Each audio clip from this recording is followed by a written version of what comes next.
Hello dear students, let's start our study once again. आज आप लोगों को कंडीशनल सेंटेंस के बारे में बताऊंगा। कंडीशनल सेंटेंस क्या होता है पहले ये जानिए। आपके कोर्स में ये इसलिए इम्पोर्टेंट है, इसका उपयोग करके वाक्यों को जोड़ने का काम किया जाता है। कॉम्प्लेक्स सेंटेंस बनाते समय एक नियम है, उसमें इफ़ या अनलेस का उपयोग करके जो है वो वाक्यों को जोड़ा जाता है। जब आप इसको पढ़े रहेंगे तो आसानी से आप वाक्यों को जोड़ने वाला नियम भी समझ सकते हैं। सिंथेसिस में कॉम्प्लेक्स बनाने का जो सिस्टम है उसमें एक नियम यह भी है, इफ़ या अनलेस का उपयोग करते हुए जोड़ा जाता है वाक्यों को। तो चलिए हम बताते हैं कि जिन वाक्यों में किसी प्रकार की कोई शर्त स्पष्ट होती है उन्हें हम शर्त सूचक वाक्य कहते हैं। मतलब शर्त दर्शाई जाए जिस वाक्य में, वही कंडीशनल सेंटेंस होता है। ऐसे वाक्य दो भागों से मिलकर बनते हैं। ये जानना बहुत ज़रूरी है कि ऐसे वाक्यों में निश्चित रूप से दो भाग हुआ करते हैं। दोनों भागों में अलग अलग क्रियाएं व कर्ता भी पाए जाते हैं। निश्चित क्रियाएं तो निश्चित रूप से अलग अलग पाई जाती हैं और ज़्यादातर वाक्यों में कर्ता भी अलग अलग पाए जाते हैं। कुछ वाक्य ऐसे होते हैं कि दोनों भागों में कर्ता एक ही रहता है। शर्त व्यक्त करने वाले भाग के आरंभ में यदि, अगर अथवा काश शब्द पाया जाता है। यह निश्चित है, यही इसकी पहचान है कि जो शर्त व्यक्त करने वाला भाग होगा उसमें उसके आरंभ में यदि, अगर या काश शब्द पाया जाएगा, जिसे हम आश्रित उपवाक्य सबऑर्डिनेट क्लॉज कहते हैं। जिस भाग में यदि, अगर, काश शब्द मिलेगा उसे आप सबऑर्डिनेट क्लॉज समझिएगा, आश्रित उपवाक्य समझिएगा। और अन्य परिणाम बताने वाले वह भाग को मुख्य उपवाक्य प्रिंसिपल क्लॉज कहते हैं। मतलब कि निश्चित रूप से दो भागों में वाक्य बटा हुआ होगा। एक भाग का आरंभ यदि या काश अगर शब्द से किया गया होगा। ठीक, जिस भाग में यदि, काश, अगर शब्द पाया जाए उसे आप सबऑर्डिनेट क्लॉज समझेंगे। और जो अन्य भाग रहेगा, इस शर्त का परिणाम जिस भाग में बताया गया होगा उसे प्रिंसिपल क्लॉज आप समझिएगा, मुख्य उपवाक्य समझिएगा। आश्रित उपवाक्य और मुख्य उपवाक्य के मेल से बने हुए ऐसे वाक्य कॉम्प्लेक्स सेंटेंस मिश्रित वाक्य होते हैं। मतलब ये जो ट्रांसलेशन आपको पढ़ाया जा रहा है, जो आप ट्रांसलेशन करेंगे, ये सब कॉम्प्लेक्स सेंटेंस बनेंगे। इन शर्त सूचक वाक्यों के गुण व स्थिति के अनुसार इनका अनुवाद भी निम्नलिखित रूपों में किया जाता है। इसके लिए 3-4 नियम है, लेकिन मैं आपको 3 नियम पढ़ाऊंगा और उसी 3 नियम से आप जान जाएंगे, सब कुछ समझ जाएंगे इसके बारे में। और चौथा नियम वैसे ओरली आपको मैं बता दूंगा, बहुत सरल होता है। तो पहले एक नियम आपको मैं पढ़ा रहा हूँ, देखो। नियम नंबर 1 आपको मैं पढ़ा रहा हूँ। जब हिंदी वाक्य में भविष्य काल की किसी क्रिया को किए जाने की शर्त दर्शाई जाए, अर्थात वाक्य दो भागों से मिलकर बना हो और दोनों भाग फ्यूचर इंडेफिनिट टेंस में लिखे गए हों। देख रहे हो, दोनों भाग फ्यूचर इंडेफिनिट टेंस में हिंदी में लिखा रहेगा। जैसे जाएंगे, पढ़ेंगे, लिखेंगे, सोएंगे, खाएंगे, इस तरह से। एवं शर्त व्यक्त करने वाले भाग के आरंभ में यदि, काश या अगर शब्द पाया जाए तो ऐसे वाक्यों का अनुवाद करते समय सर्वप्रथम इफ के साथ शर्त व्यक्त करने वाले आश्रित उपवाक्य को प्रेजेंट इंडेफिनिट टेंस का अफर्मेटिव सेंटेंस बनाते हैं तथा अल्पविराम के बाद शेष भाग फ्यूचर इंडेफिनिट टेंस में नियमानुसार लिखा जाता है। तो इसका मतलब है कि हिंदी में तो दोनों भाग फ्यूचर इंडेफिनिट में लिखा रहेगा, लेकिन जब आप ये कंडीशन देखिएगा कि दो उपवाक्यों से मिलकर हमारा वाक्य बन रहा है, दोनों भाग फ्यूचर इंडेफिनिट टेंस में है और एक भाग के आरंभ में इफ़ या मतलब यदि, अगर, काश, इन तीनों में से कोई शब्द पाया जा रहा है, तो आप समझ लीजिएगा कि जिस भाग में यदि, अगर या काश शब्द पाया जा रहा है वो सबऑर्डिनेट क्लॉज है और इसके परिणाम स्वरूप जो अगला भाग है वो प्रिंसिपल क्लॉज है। ठीक, ट्रांसलेशन जो है प्रायः ऐसे होता है कि सबसे पहले इफ़ या अनलेस लगा लिया जाता है और इस भाग को, जिस भाग में शर्त दर्शाई जा रही जो सबऑर्डिनेट क्लॉज है उसको प्रेजेंट इंडेफिनिट टेंस का अफर्मेटिव सेंटेंस बनाया जाता है। फिर कामा लगा करके जो प्रिंसिपल क्लॉज होता है उसे फ्यूचर इंडेफिनिट टेंस लिखते हैं। इसके लिए नोट भी देखिए है कि जब शर्त व्यक्त करने वाला आश्रित उपवाक्य नकारात्मक हो, अर्थात वाक्य के आरंभ में यदि काश अगर तथा बीच में नहीं शब्द भी पाया जाए तो इफ के स्थान पर अनलेस लिखते हैं, किंतु इस भाग को प्रेजेंट इंडेफिनिट टेंस का अफर्मेटिव सेंटेंस ही बनाते हैं। ये बहुत इंपॉर्टेंट बात है, ये ध्यान दीजिएगा।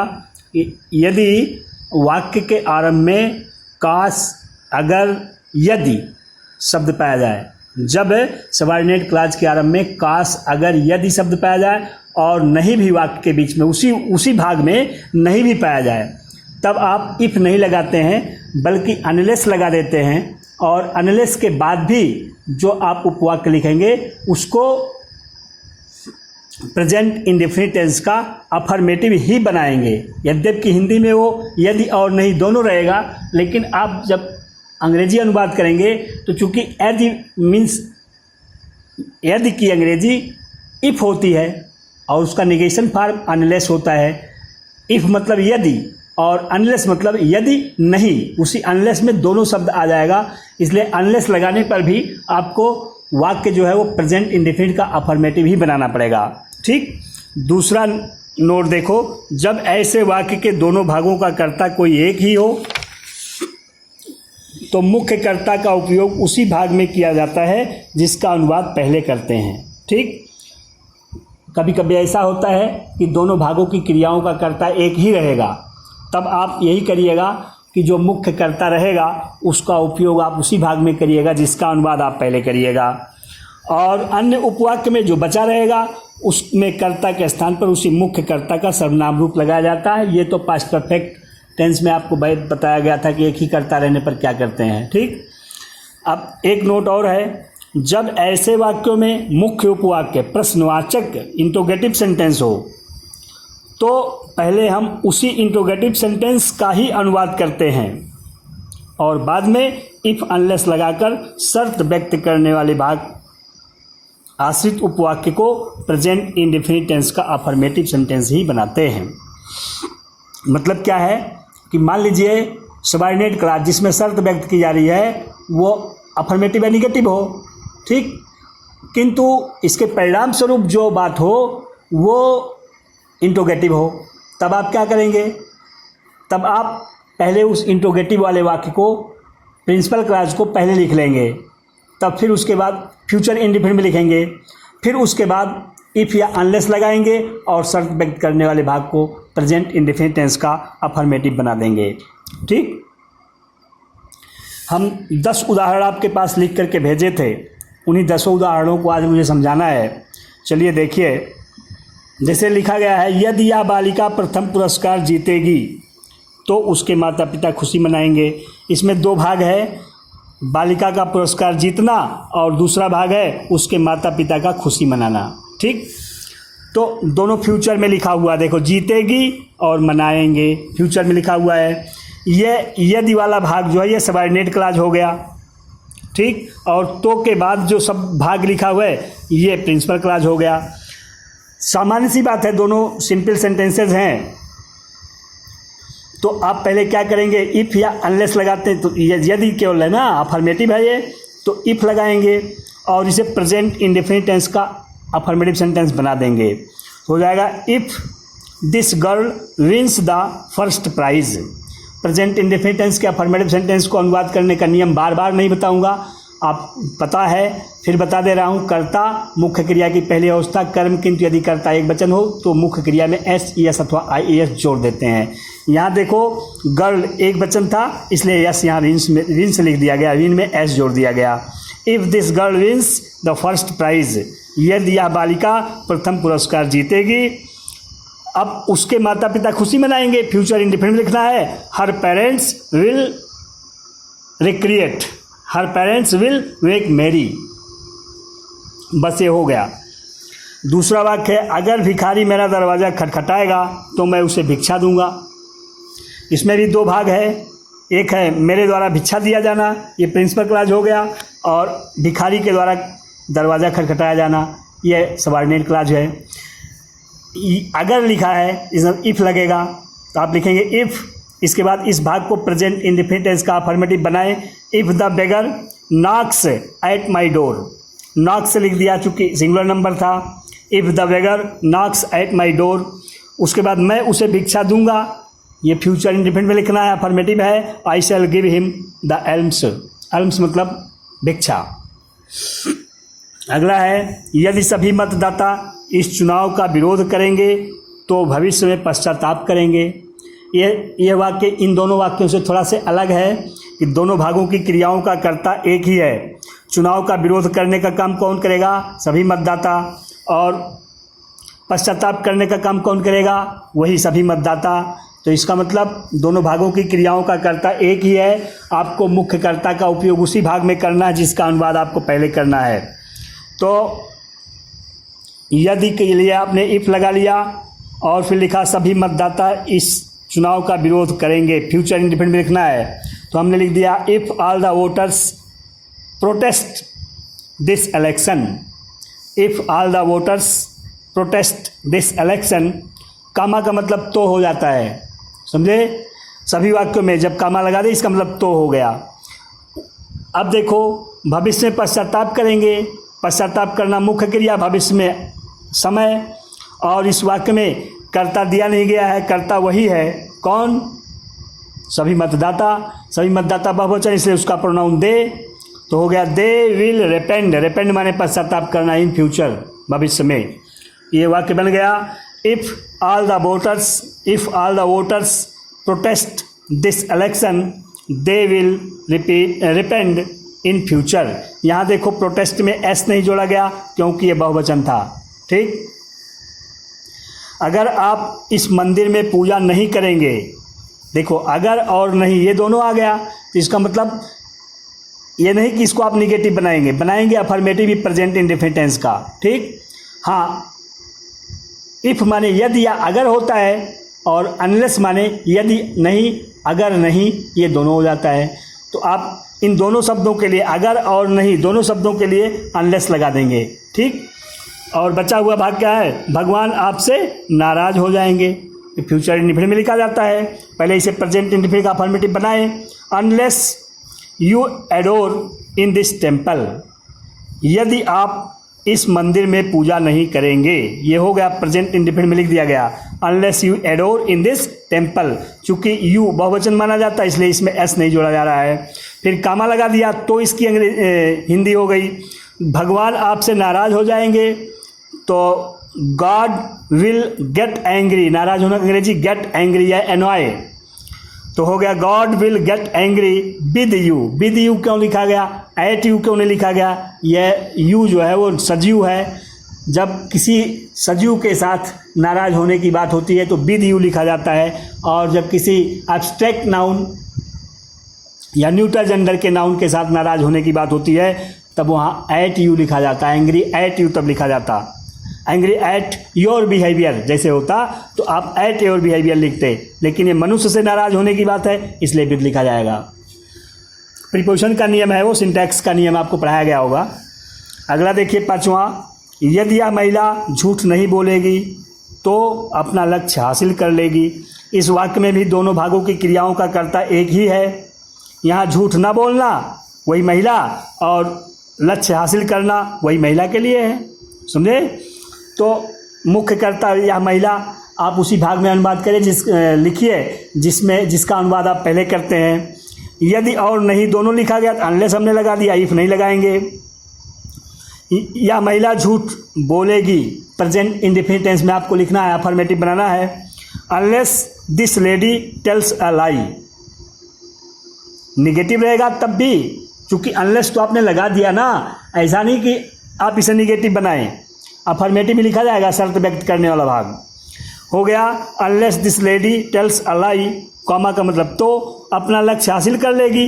हासिल करना मुख्य क्रिया, अपना लक्ष्य कर्म, कर्ता कौन है? वही महिला, उसका प्रोनाउन बना लिए सी, यहाँ कर्ता सी हो गया।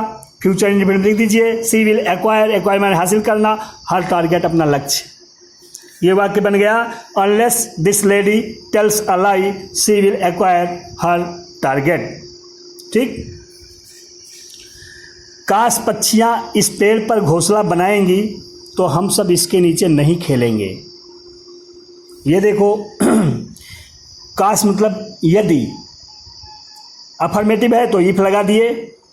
अब पक्षियों का इस पेड़ पर घोंसला बनाना प्रेजेंट इंडिफिनिट में लिखना है। If the birds make nest, बहुवचन है वर्ड्स, इसलिए यहाँ कुछ नहीं जोड़ा जाएगा।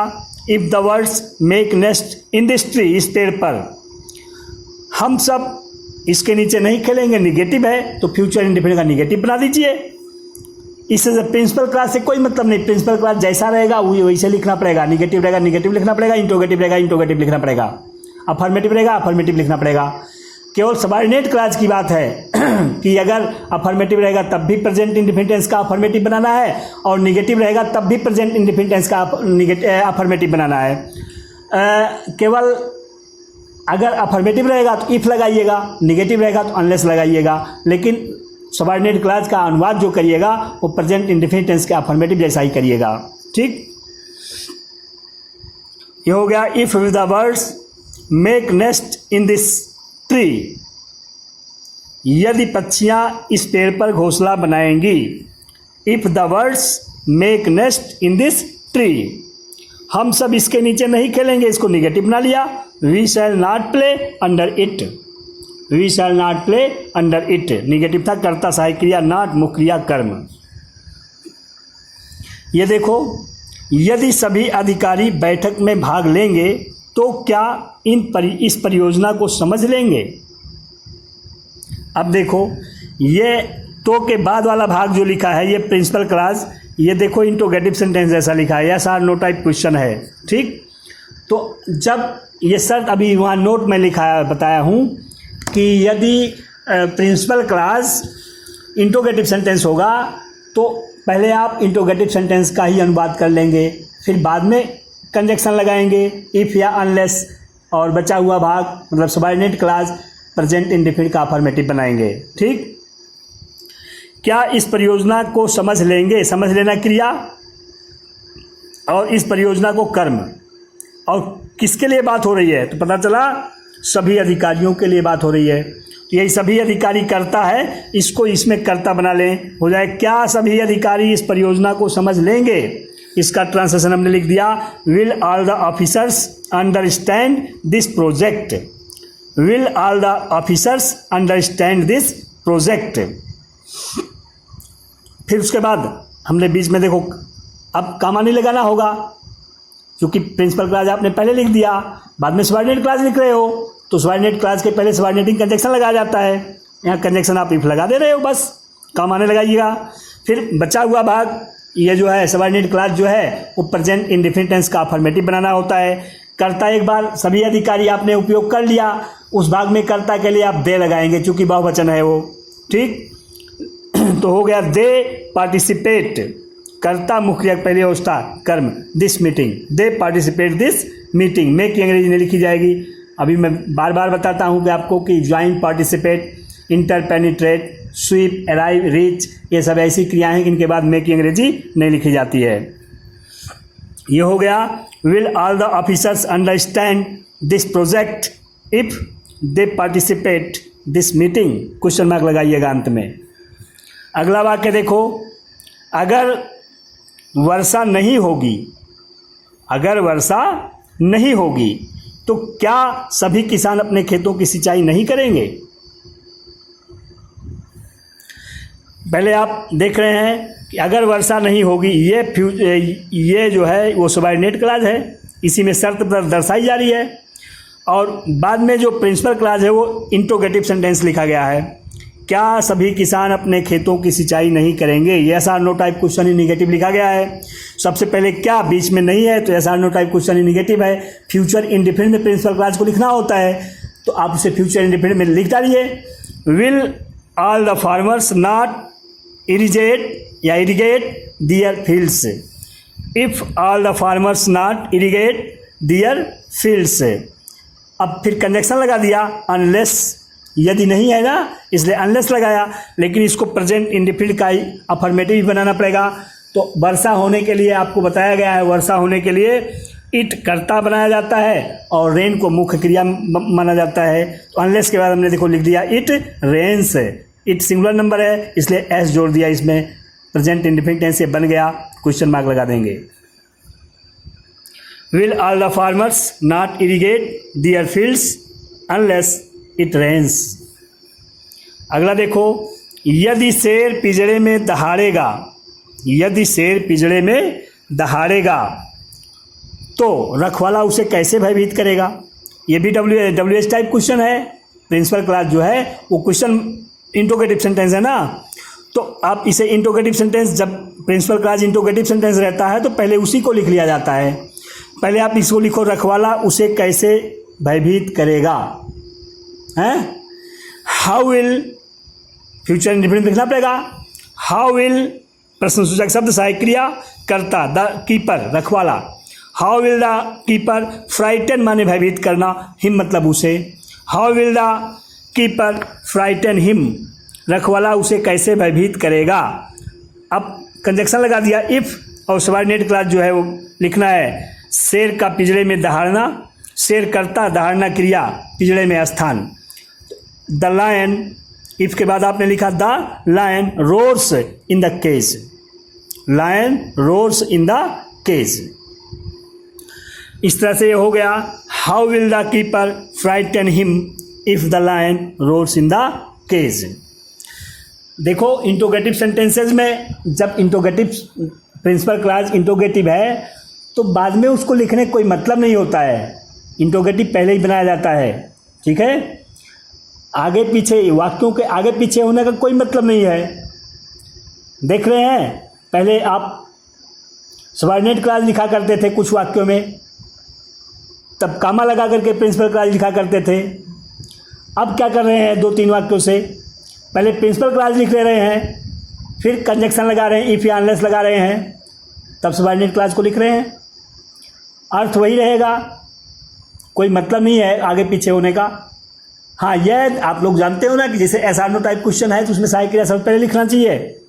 अगर आप कामा लगा करके लिखेंगे तो अच्छा नहीं लगेगा, इसलिए ऐसा बताया गया कि अगर इंटरोगेटिव सेंटेंस प्रिंसिपल क्लास हो, बन रहा हो, उसको पहले ही लिख डालिए, ठीक। अगला वाक्य है, यदि से, ये तो हो गया। ये 10वां वाक्य है, अगर यह दुकानदार उन ग्राहकों को फुसलाएगा तो अधिक धन क्यों नहीं कमाएगा। देखो, अगर यह दुकानदार उन ग्राहकों को फुसलाएगा, ये भी फ्यूचर में लिखा गया है, कमाएगा ये भी फ्यूचर में लिखा गया है, तो अधिक धन क्यों नहीं कमाएगा। W H type question negative ये है, तो इसका मतलब W H type question negative इसको बनाना है। और कर्ता कौन है इसमें, वही दुकानदार, ठीक, या दुकानदार। पहले आप इसका अनुवाद कर लीजिए कि वह दुकानदार अधिक धन क्यों नहीं कमाएगा, फ्यूचर इंडेफिनिट में लिख लीजिए। Why will this shopkeeper not earn more money, why will this shopkeeper not earn more money, यह दुकानदार अधिक धन क्यों नहीं कमाएगा। इतना हो गया, कंजक्शन लगा दिया इफ। उसके बाद जो है ग्राहकों को फुसलाना, करता वह रहेगा, चूंकि दुकानदार एक वचन है तो ही, कॉक्स माने फुसलाना, उसमें ईएस जोड़ना पड़ेगा, कॉक्सेस दोज कस्टमर्स, उन ग्राहकों को। ये वाक्य बन गया, why will this shopkeeper not earn more money if he coaxes those customers. इस तरह से यह कंडीशनल सेंटेंस का एक नियम आपको मैं पढ़ाया। ये ध्यान दीजिएगा कि जिस भाग में अगर काश या यदि रहेगा वही भाग जो है वो सबऑर्डिनेट है और अगला वाला भाग जो है वो प्रिंसिपल होगा। सबऑर्डिनेट क्लास को लिखने से पहले सबऑर्डिनेटिंग कंजक्शन लगाया जाता है। यदि आप सबऑर्डिनेट क्लास का अनुवाद पहले करते हैं तो इफ या अनलेस लगा लेंगे पहले ही और उसे प्रेजेंट इंडेफिनिट टेंस में लिखेंगे, अफर्मेटिव बनाएंगे, फिर कामा लगा करके जो प्रिंसिपल क्लास रहेगा उसे आप फ्यूचर इंडेफिनिट में लिखेंगे। और यदि प्रिंसिपल क्लास इंटरोगेटिव सेंटेंस है तो आपकी मजबूरी होगी आपको उसे पहले अनुवाद करना पड़ेगा इंट्रोगेटिव सेंटेंसेस को। पहले आप उसे प्रिंसिपल क्लॉज को इंट्रोगेटिव सेंटेंस बना करके फ्यूचर इंडेफिनिट टेंस में लिख लेंगे। फिर उसके बाद कंजक्शन लगाएंगे और सबऑर्डिनेट क्लॉज को प्रेजेंट इंडेफिनिट टेंस का अफर्मेटिव सेंटेंस बनाएंगे। इस तरह से ये पूरा हुआ। अब अगली वीडियो में इसका दूसरा नियम बताया जाएगा। धन्यवाद।